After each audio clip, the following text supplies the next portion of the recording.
السلام عليكم. خلونا نبدأ الحلقة ونقول سر التعلم القوي اللي يستمر معك في مرحلة الماجستير وما بعدها أو في تطورك الوظيفي هو استخدامك للتعلم الذاتي. إيش هو التعلم الذاتي وليش نحتاجه خاصة في زمننا هذا، زمن التطور التقني والمعرفي؟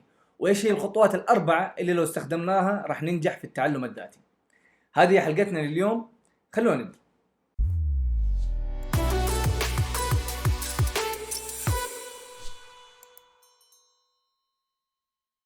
يا أهلا وسهلا بكم في سلسلة 10 دروس من رحلة الماجستير.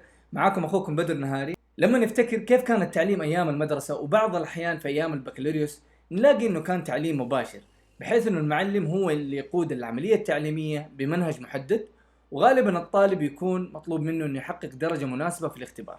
ولما نزيد هذا الموضوع نحده يسمى بالتعليم التلقيني أو ما يعرف ب Spoon Fed Learning. كمان نلاقي انه التركيز يكون فقط على درجة الاختبار، وهذا يخلي الطالب يركز على انه يحل الاختبار وما يستخرج المعلومة بنفسه ويستفيد منها بطريقة مناسبة.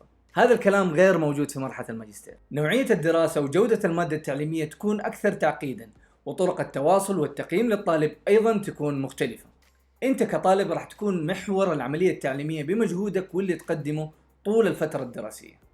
قدرتك على تجهيزك للمواضيع العلمية ومناقشتك للأفكار مع الزملاء لفظيا وكتابيا شيء جدا أساسي. حلك للمشكلات وحالات الدراسة وعرضك للحلول مع فرق العمل، وأيضا تدعيم رأيك بالأبحاث الموجودة في هذا الموضوع، وحضورك للأشياء الإضافية زي الندوات وورش العمل والأشياء الاحترافية اللي تقدمها الكلية. هذا هو المعنى الحقيقي لكلمة الدراسات العليا. لهذه الأسباب لازم جدا أنك تستخدم التعلم الذاتي، مو بس لأنه طريقة جوهرية لحصولك على المعرفة، كمان هو حيكون سلاحك وقت الوظيفة عشان تطور من نفسك بشكل مستمر. طيب خلونا نركز شوية ونوصف التعليم الذاتي مع بعض. نقدر نقول عنه بأنه استراتيجية تعلم تعطي الشخص المسؤولية الكاملة عن العملية التعليمية بمجهوده ومثابرته، باستخدام ما يمكن من مصادر تعلم مختلفة وتقييمه للنتائج بعد ذلك. تحس إنه كلام شوية كبير صح؟ وتحس بالمسؤولية، لكن إن شاء الله حيكون سهل جدا، لأننا راح نوصف في الفقرة القادمة 4 خطوات راح تسهل بكثير عملية التعلم الذاتي. خلونا نشوفها.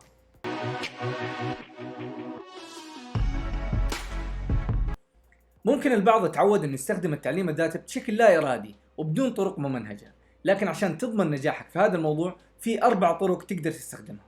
الخطوة الأولى، قيم مدى استعدادك للتعلم.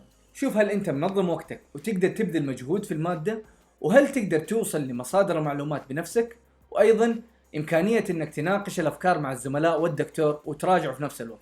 هل هذه الأشياء متاحة لك أم لا؟ 2، ضع خطة وأهداف دراسية للمادة. هذه الخطوة أسهل من غيرها بكثير، لأنك راح ترجع للوصف تبع المادة أو ما يعرف بالسيلبس اللي يحطه دكتور المادة، وحيكون موجود فيه الأهداف الدراسية بشكل مفصل. فكل المطلوب منك إنك تركز على الأفعال المنظمة اللي تسويها عشان تحقق هذه الأهداف.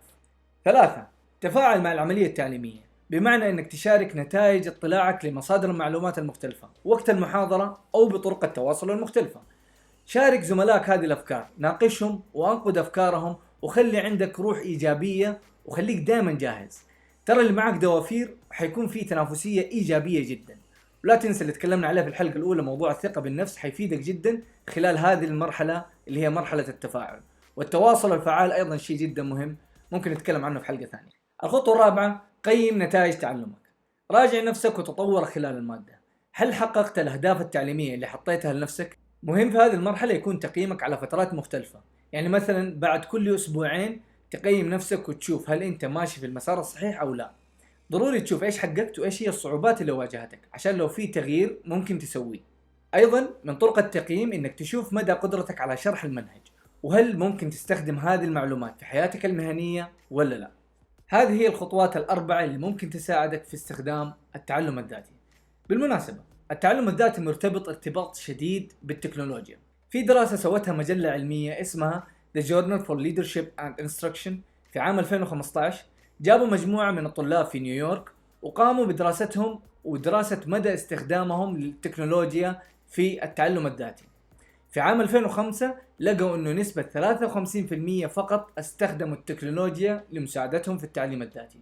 في عام 2015 لقوا أنه النسبة زادت ووصلت 77%. هذا يدينا انطباع أن النسبة زادت بشكل كبير جدا في آخر 10 سنين، وراح تزيد أكثر. نحن اليوم في عام 2020، وفي ظل الأزمات اللي بتعدي علينا وظل استخدام التعليم عن بعد، صار سهل جدا انك تستخدم التعلم الذاتي بمساعدة التكنولوجيا. شهادات مهنية وعلمية تقدر توصل لها عبر الانترنت بشكل بسيط وسهل جدا. هذه الشهادات تقدمها جهات تعليمية ومهنية مرموقة تفيدك كثير في تطورك الشخصي.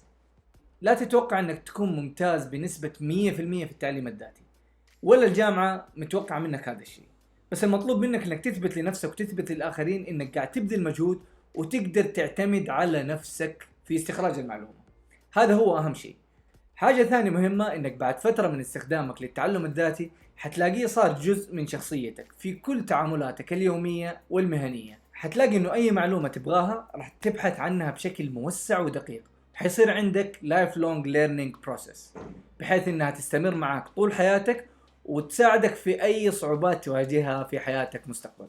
بعد ما ذكرنا هذه الخطوات التطبيقية للتعلم الذاتي، ننتقل الآن لفقرة الذكريات. بس قبلها أحب أذكركم اللي ما اشترك في القناة اشترك فيها، وهذه مواقع التواصل الخاصة بي. خلونا نشوف سوا بعض الذكريات لمرحلة اللغة اللي قبل الماجستير. هذه المرحلة العزيزة على قلب كل مبتعث لأنه فيها ذكريات مرة كثير، وأحمد الله أني صورت أهمها. فيلا خلونا نشوفها سوا.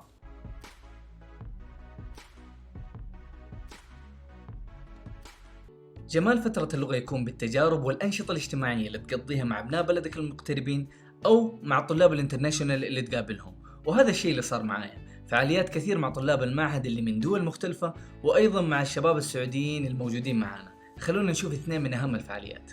يا هلا، كل عام وانتم بخير، والله يعيد علينا وعليكم إن شاء الله. اللهم آمين. بالخير والمسرات. احنا اليوم في أول أيام عيد الفطر. يا هلا، كل عام وانتم بخير ومن العايدين الفايزين. هلا يا أبوي، إيش الزين ذا كله يا شيخ؟ مو منك. طرقنا لنا جو هنا في تارقت أمس لما اشتريت المكوى. أنا عارف. خربانك. والله يسعد أبو زيد، ودي فزعلي. حلو، بس بالنسبة للمقلقل أنا عندي تعليق بسيط. نعم.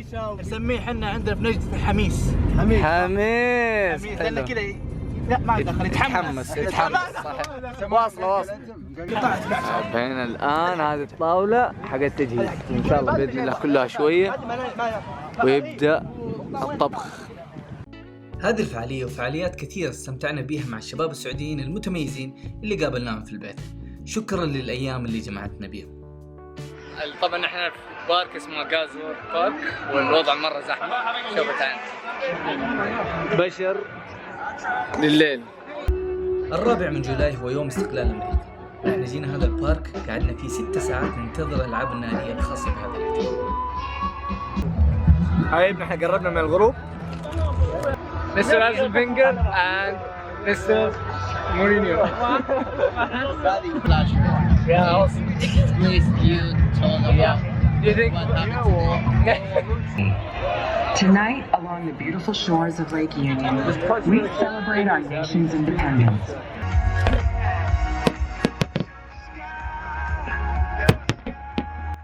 على قد ما هو مهم انك تركز على اهدافك الدراسية في الابتعاث، مهم كمان انك تجرب تجارب جديدة وتتعرف على ثقافات مختلفة وتسقل شخصيتك.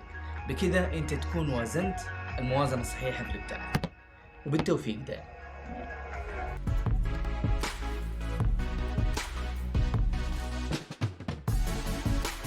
يا أصدقائي وشركاء النجاح، وصلنا الآن للخاتمة ورسالة التنفيذ.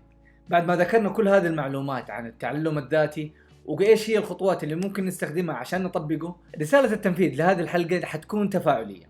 كل شخص مننا ممكن يكون مقبل على مرحلة تعليمية أو يبغى يطور من نفسه في مجال معين. أحيانا هذه المجالات تتطلب إنك تستخدم التعلم الذاتي، فاللي نبغاه إنه كل شخص مننا يلتزم بتحفيزه لذاته واستخدامه للأدوات اللي ممكن تساعده على التعلم الذاتي، وأيضا الالتزام بالخطط اللي تحطها لنفسك.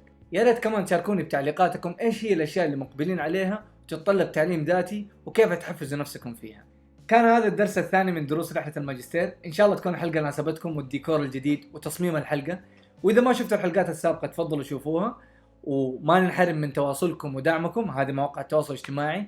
لا تنسوا اشتراك في القناة. نشوفكم بإذن الله في الدروس القادمة. كان معكم أخوكم بدر نهاري، والسلام عليكم.